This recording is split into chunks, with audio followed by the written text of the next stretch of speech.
तो एक बार फिर से सियासत में पप्पू यादव खुद को अकेला पा रहे हैं। उन्होंने कांग्रेस पार्टी में अपनी पार्टी का विलय इसलिए किया था कि पूर्णिया सीट से वो कांग्रेस के उम्मीदवार होंगे, लेकिन अब हालात पप्पू यादव के ये हो गए हैं, ना उन्हें कांग्रेस भाव दे रही है और ना ही लालू यादव। रिपोर्ट देखिए।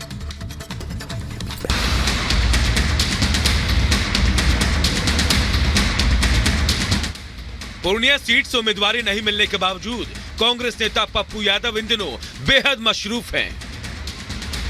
उनका पूरा वक्त इन दिनों इसी कोशिशों में निकल रहा है कि किसी तरह आरजेडी अध्यक्ष लालू यादव मान जाए और उनके हाथ पूर्णिया सीट लग जाए। पूर्णिया लोकसभा सीट को लेकर पप्पू यादव इतने बेकरार हैं कि वो कभी आरजेडी प्रमुख से अनुरोध करते नजर आते हैं तो कभी धमकी देते हैं। बीते रोज भी कांग्रेस नेता पप्पू यादव ने कुछ ऐसा ही किया। उन्होंने सोशल मीडिया एक्स पर पोस्ट करते हुए लिखा, देश भर में फैले पूर्णिया लोकसभा क्षेत्र के साथी मेरे जन नामांकन में शामिल होना चाहते हैं। उनकी सुविधा के लिए पूर्णिया की महान जनता द्वारा प्रस्तावित नामांकन तिथि 2 अप्रैल की जगह अब 4 अप्रैल हो गया है। आप सब इसमें शामिल हो, आशीष दें। बिहार में इंडिया गठबंधन के बड़े भाई राजद के प्रमुख आदरणीय लालू जी से पुनः आग्रह है कि वो गठबंधन हित में पूर्णिया सीट पर पुनर्विचार करें, कांग्रेस के लिए छोड़ दें। इसमें कोई शक नहीं कि पप्पू यादव के राजनीतिक करियर के दिए को आरजेडी ने फूंक मारकर बुझाने की पुरजोर कोशिश की है, लेकिन पप्पू मानने वालों में से नहीं है। वो इंडी गठबंधन के नेताओं को मनाने के साथ साथ अपना बगावती तेवर भी दिखा रहे हैं। हालांकि उनकी मौजूदा हालत ऐसी है, ना खुदा मिला ना विसाले सनम, ना इधर के रहे ना उधर के हम। बावजूद इसके वो साम दाम दंड भेद की नीति अपना रहे हैं। आपको बता दें, बिहार में इंडी गठबंधन की 20 सीटों का बंटवारा हो चुका है और इस बार बिहार में सबसे ज्यादा सीटों पर लालू यादव की पार्टी यानी आरजेडी चुनाव लड़ने जा रही है, जबकि कांग्रेस के हिस्से में 9 सीटें आई हैं। आंकड़ों के हिसाब से देखें तो आरजेडी को 26 सीट, कांग्रेस को 9 सीट, सीपीआई-एमएल को 3 सीट, सीपीआई को 1 सीट, सीपीएम को 1 सीट पर लड़ाया जा रहा है। आंकड़ों की इसी बाजीगरी में पप्पू यादव फंस गए। उन्होंने पूर्णिया से कांग्रेस के टिकट पर चुनाव लड़ने के इरादे के साथ अपनी पार्टी का विलय तो कांग्रेस में कर दिया, लेकिन पूर्णिया सीट को लेकर जो ख्याली पुलाव उन्होंने दिल में पाला था, आरजेडी ने उनके ख्याली पुलाव पर रायता फैला दिया और जदयू छोड़कर आरजेडी में आई बीमा भारती को पूर्णिया सीट से टिकट दे दिया। और उस पर से मुसीबत ये भी कि बिहार में कांग्रेस इस हैसियत में भी नहीं कि वो आरजेडी के साथ पूर्णिया सीट पर बार्गेनिंग कर सके। शायद इसका एहसास पप्पू को भी है, इसीलिए पप्पू यादव कभी बगावती तेवर दिखा रहे हैं तो कभी लालू को मनाने के लिए पलक पावड़े बिछा रहे हैं। हम अपने नेतृत्व से पहले ही हमने सारी बात बता दी है और मैं आज भी कह रहा हूँ, दुनिया छोड़ देंगे, पूर्णिया ना छोड़। न तड़पने की इजाजत है न फरियाद की है, घुट के मर जाएं यही मर्जी मेरे सयाद यानी शिकारी की है। पूर्णिया सीट को लेकर आसक्त हो चुके पप्पू यादव की हालत इन दिनों यही है और विडंबना यह है कि इस हालत के सबसे बड़े जिम्मेदार खुद पप्पू यादव ही हैं। बहरहाल पप्पू यादव पूर्णिया सीट से निर्दलीय चुनाव लड़ने का इशारा कर चुके हैं। देखना यह है कि पप्पू वहां कमाल करते हैं या अपनी चाल से इंडी की चाल बिगाड़ते हैं। Bureau report, Republic Bharat. इधर खबर दिल्ली से बता रहे, जहां वजीराबाद में तेंदुआ देखने से सनसनी फैल गई और बताया जा रहा है कि तेंदुए की चपेट में आने से 3 लोग जख्मी भी हो गए हैं। फिलहाल मौके पर है, तेंदुओं को पकड़ने की कोशिश हो रही है।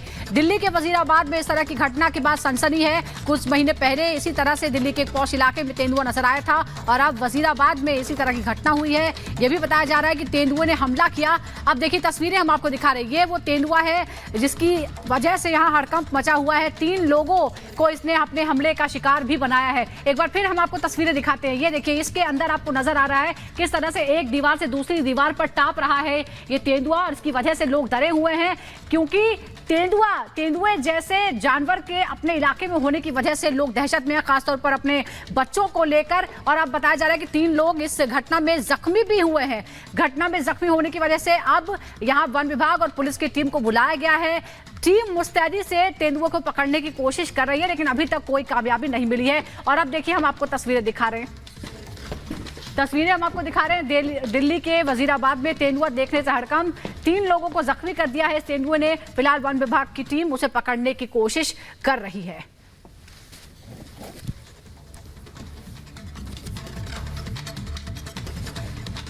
तो देखिए, तस्वीरें हम आपको दिखा रहे हैं। ये तस्वीर दिल्ली के वजीराबाद की, जहां पर एक तेंदुआ देखने को मिला है और इस तेंदुए की वजह से 3 लोग घायल भी हुए। तेंदुए ने हमला किया है। वन विभाग की टीम मौके पर पहुंच गए। अब तेंदुए को रेस्क्यू करने की कोशिश की जा रही है, इसे पकड़ने की कोशिश की जा रही है।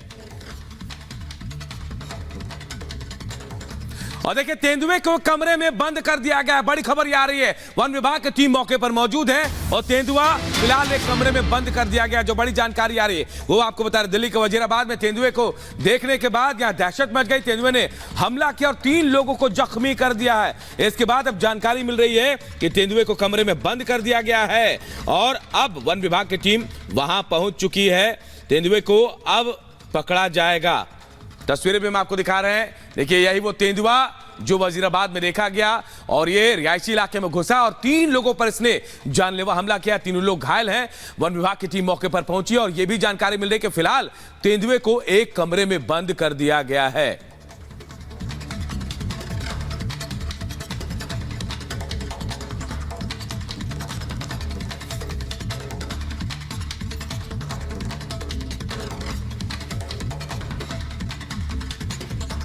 बढ़ते आगे और बात मध्य प्रदेश के सागर की करते हैं, जहां धार्मिक गाना बजाने को लेकर 2 पक्षों में विवाद हो गया। समुदाय विशेष द्वारा युवक की पिटाई के बाद हिंसा भड़क गई, जिसमें पुलिसकर्मी समेत कई लोग घायल हो गए। रिपोर्ट के जरिए पूरी खबर आपको बताते हैं।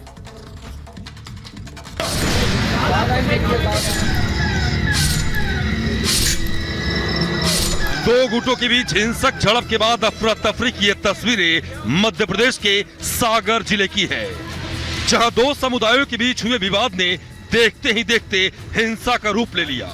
पथराव में पुलिसकर्मी समेत कई लोग घायल बताए जा रहे हैं। कैंट थाना क्षेत्र में 2 पक्षों में एक विवाद की सूचना प्राप्त हुई। इसमें तत्काल पुलिस बल यहाँ मौके पर पहुंचा है और यहाँ पर पहुंचकर, क्योंकि दोनों पक्षों में काफ़ी संख्या में लोग आमने सामने हो गए थे, तो पुलिस ने अश्रु गैस का उपयोग करते हुए दोनों को तितर-बितर किया है। अब हम CCTV कैमरे जो उपलब्ध हैं, जो सरकारी भी लगे हुए हैं, कुछ प्राइवेट लोगों के यहाँ लगे हुए हैं, उनकी हम लोग खंगाल रहे हैं और उसकी प्रॉपर जांच करके इसमें एक FIR की जाएगी और जो भी पक्ष इसमें दोषी पाए जाते हैं उन पर कार्रवाई की जाएगी। दरअसल सागर जिले के कैंट सदर इलाके में धार्मिक गाना बजाने को लेकर 2 गुटों में विवाद हो गया। समुदाय विशेष के लोगों पर हमला और पथराव करने का आरोप लगा है। बताया जा रहा है कि एक युवक अपनी गाड़ी में धार्मिक गाना बजा रहा था, तभी कुछ लोगों ने उसकी पिटाई कर दी। इस घटना के बाद दोनों पक्षों के लोग इकट्ठा हो गए और दोनों गुटों ने एक दूसरे पर जमकर पथराव किया। वहीं सूचना मिलने पर जब पुलिस प्रशासन की टीम मौके पर पहुंची तो उपद्रवियों ने उन पर भी पथराव शुरू कर दिया। पुलिस की टीम पर छतों से पत्थर फेंके गए, गाड़ियों में तोड़फोड़ की गई। उपद्रवियों के हमले के बाद इलाके में तनाव का माहौल है। इलाके में किसी भी तरह की हिंसा न भड़के, इसलिए पुलिस फोर्स की जबरदस्त तैनाती की गई है। कानून व्यवस्था को लेकर धार्मिक कार्यक्रम के आयोजन पर प्रतिबंध लगा दिया गया है। वहीं आरोपियों की गिरफ्तारी के लिए पुलिस लगातार अभियान चला रही है। आरोपियों की पहचान के लिए CCTV फुटेज खंगाले जा रहे हैं। पुलिस के आला अधिकारियों ने मौके पर पहुंचकर स्थिति का जायजा लिया और विरोध कर रहे लोगों को कार्रवाई का भरोसा दिया। CCTV के आधार पे और भी जो प्रत्यक्षदर्शी हैं उनके आधार पे, जो घायल हैं उसके बयान के आधार पे हम लोग विवेचना कर रहे हैं और जो भी तथ्य सामने आएंगे उनके आधार पर बहुत ही कड़ी कार्रवाई हम लोग करेंगे। फिलहाल 15 से ज्यादा आरोपियों की गिरफ्तारी हो चुकी है, लेकिन लोगों का गुस्सा अभी भी बरकरार है। हालांकि हालात पर पुलिस प्रशासन का नियंत्रण है। पुलिस जल्द ही सभी आरोपियों को पकड़ने का दावा कर रही है। Bureau report, Republic Bharat.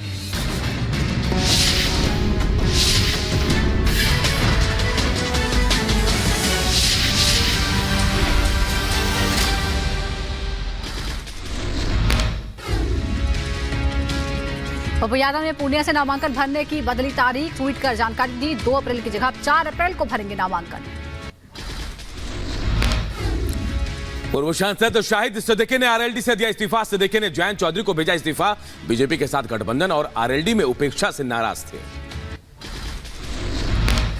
BJP घोषणा पत्र समिति की बैठक आज होगी। छत्तीसगढ़ के मुख्यमंत्री विष्णुदेव साय दिल्ली के लिए रवाना। दिलीप घोष ने ममता बनर्जी पर किया हमला। कहा ममता बीजेपी को जितना भला बुरा कहेंगे, बीजेपी की सीटें उतनी ज्यादा बढ़ेंगी। घोषणा पत्र के लिए आज से बीजेपी का मंथन शुरू। घोषणा पत्र में शामिल करने के मुद्दों पर चर्चा होगी। हर वर्ग को साधने की पार्टी करेगी कोशिश।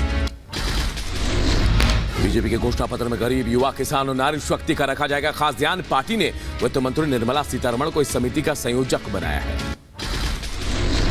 विकसित भारत का प्रधानमंत्री नरेंद्र मोदी ने बताया सही मतलब। तमिल टीवी को दिए इंटरव्यू में कहा, विकसित भारत का मतलब है देश का हर कोना विकास का भागीदार। आरजेडी नेता मृत्युंजय तिवारी का बीजेपी पर बड़ा हमला। नौकरी देने के वादे का उठाया